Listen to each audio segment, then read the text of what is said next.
সারা দেশে আলোড়ন ফেলে দিয়েছে হালাল কসাইখানা। ইসলাম ধর্মীয় নিয়মকানুন মেনে সম্পূর্ণ আধুনিক পদ্ধতিতে পশু কুরবানির এই উদ্যোগ বেশ প্রশংসা কুড়াচ্ছে। হালালভাবে জবি করা হবে, বিসমিল্লাহ আল্লাহু আকবার বলে একজন মাওলানা এটা জবি করবেন। জবি করার পরে বাকি প্রসেসগুলো শুরু হবে।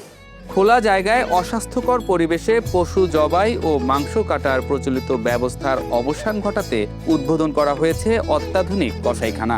বিশ্ব ব্যাংকের অর্থায়নে নির্মিত এই আধুনিক কসাইখানায় ইসলামিক শরিয়া ও আন্তর্জাতিক স্বাস্থ্যমান অনুসরণ করে পশু জবাই এবং মাংস প্রক্রিয়াজাত করা হবে।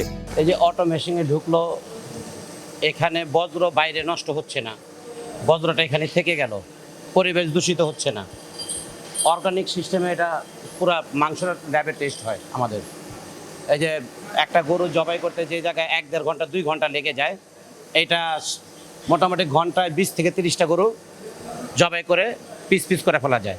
আমাদের অটোমেটিক মেশিন আছে, ওইখানে যে এটা কতটুকু ওয়েট আছে সেটা বলে দিবে, ওয়েটও মাপা যাবে। এই যে দেখেন, আপনারা এখন দেখতে পারবেন এই যে একটা গরুর চামড়া ছিলতে কত সময় লাগে, আর এখন দেখেন এই যে অটো মেশিনের চামড়াটা ছিলে ফেলবে।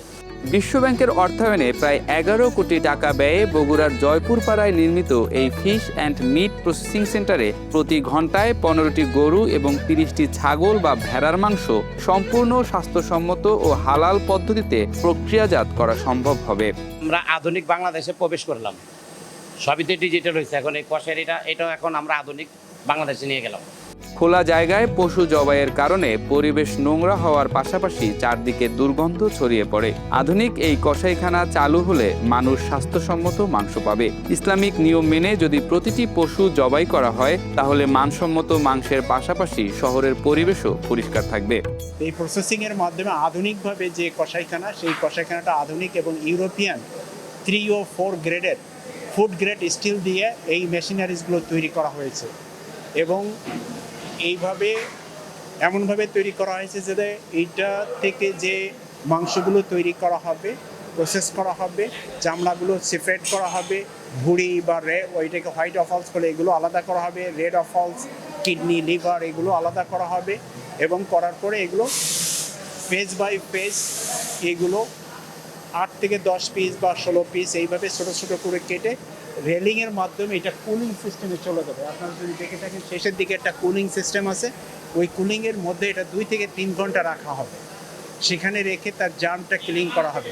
এখানে উল্লেখ্য যে এখানে একটা ভেটেরিনারি সার্জন থাকবেন, যে সার্জন এই গরুর ফিজিক্যাল কোনো সমস্যা আছে কিনা সেটা চেক করবেন।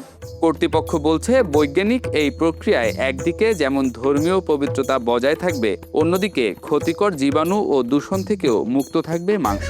আধুনিক বর্জ্য ব্যবস্থাপনার কারণে পরিবেশ দূষণও কমবে উল্লেখযোগ্যভাবে। প্রতিটি পশু জবাই ও মাংস প্রস্তুত করতে সম্ভাব্য খরচ ধরা হয়েছে প্রায় 1000 টাকা। কসাইখানাটি পুরোপুরি চালু হলে শহরের যেখানে সেখানে পশু জবাই বন্ধ হবে। এছাড়া সিটি কর্পোরেশনের অনুমোদন ছাড়া কোনো মাংস বাজারজাত করা যাবে না। আমরা যে মিট প্রসেসিং সেন্টার উদ্বোধন করলাম, কসাইখানা, সেটি অত্যন্ত নিরাপদ এবং বৈজ্ঞানিক উপায়ে কিভাবে মাংস প্রসেস করতে হয় সেটি আসলে মূলত রোগমুক্ত অবস্থায় এই ধরনের কসাইখানা, ফিশ মিট প্রসেসিং সেন্টার থাকা উচিত প্রত্যেক জেলাতে। কারণ আমরা যত্রতত্র আমরা এই পশু জবাই করি, যেটি পরিবেশকে নষ্ট করে, দূষিত করে, রোগ ছড়ায়, যেটি আমরা অনেকেই ঠিকভাবে উপলব্ধি করতে পারি না। আমাদের এই প্রকল্প আমরা যেটা চিন্তা করেছি, মাননীয় প্রধানমন্ত্রী দেশনায়ক তারেক রহমান খাদ্য নিরাপত্তার ব্যাপারে যথেষ্ট সচেতন রয়েছেন উনি, এবং এই বাংলাদেশের প্রান্তিক জনগোষ্ঠী, কৃষকরা এবং ভোক্তারা যাতে করে সঠিক মাংস খেতে পারে, সেই জন্য এই উদ্যোগ। বাংলাদেশে বর্তমানে কিন্তু খামারির সংখ্যা দিন দিন বাড়ছে এবং আপনারা ইতিমধ্যেই আমরা কিন্তু আমাদের মন্ত্রণালয় থেকে ব্রিফ করেছি যে সামনে কুরবানির ঈদ, আল্লাহ রহমতে আমাদের পর্যাপ্ত পরিমাণে আমাদের পশু গরু মজুত রয়েছে। চাহিদার তুলনায় প্রায় 23 লক্ষ গবাদি পশু আমাদের বাড়তি রয়েছে। কাজে পার্শ্ববর্তী দেশ থেকে কোনোভাবেই পশু যাতে না ঢুকে সেই ব্যাপারে বিডিআরদেরকে ইতিমধ্যেই আমরা নির্দেশনা দিয়েছি। আমাদের দেশ সবাই মিলে আমরা দেশের স্বার্থ রক্ষা করে আমরা পথ চলব, যেটি আমাদের মাননীয় প্রধানমন্ত্রী সবসময় বলে থাকেন, করব কাজ গর্ব দেশ, সবার আগে বাংলাদেশ। সংশ্লিষ্টরা আশা করছেন আগামী জুন মাসের মধ্যেই এটি পুরোপুরি চালু হবে। ইউরোপীয় প্রযুক্তিতে নির্মিত এই আধুনিক কসাইখানা চালু হলে বগুড়ার বাসিন্দারা মানসম্মত মাংসের নিশ্চয়তা পাবেন।